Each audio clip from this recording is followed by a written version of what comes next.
ओ बुढी 3 बजे भाइले सामने आएको छ नि त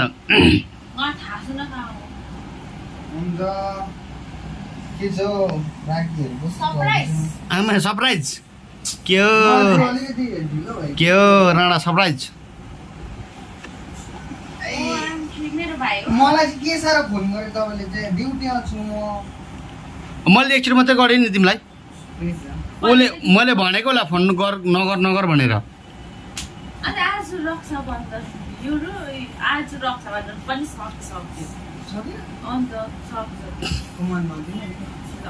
थ्याङ्क यू मिठा खुवाइदे भाइलाई यो त कहिले पनि हराउनु हुँदैन नानाले दिएको हो नि फेरि यो चाहिँ उयो मिठो लड्डु खाऊ डल्लै खाऊ कपै खाऊ न ल्या वसुन्धरा झरा अब कमी नआउँछ होला हुँदैन म चाट खाइ खान्छु तिमी चाटा खाइदिने छ्या वसुन्धरा हुँदैन लौ खुट्टा पनि ढोक्नुपर्छ नि त नाना खुट्टा पनि ढोक्नु त्यो पो हो ढोक्नु पनि हुन्छ त लामाको रक्स मजाले यस्तो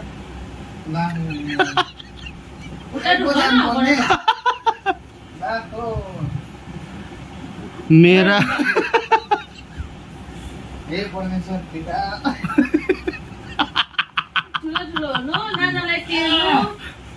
मम्मी भाइले दुख्यो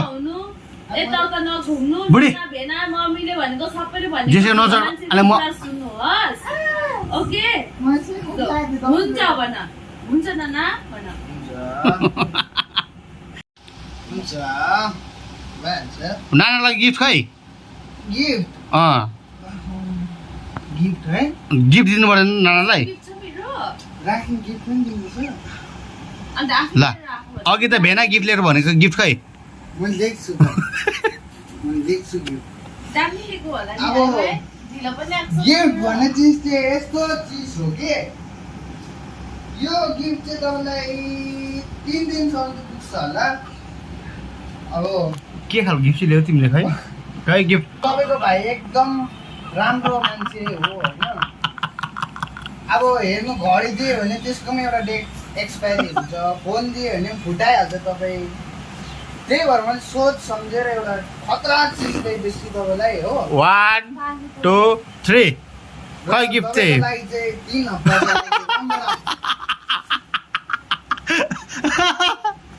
र यो रमभेडा पनि कम भयो भने चाहिँ मेरो अर्को चिज पनि छ आलु लु थ्याङ्क यू 20 रुपैयाँ धन्यवाद नाति मेरोमा अर्को चिज पनि थियो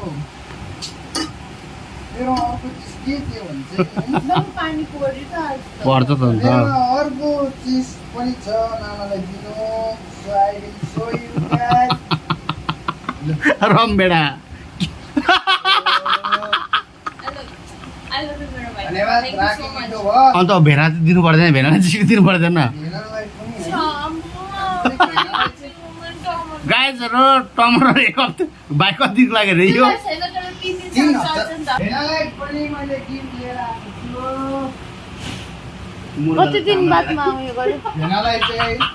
मेरो तर्फबाट 25 किलो चामल फ्री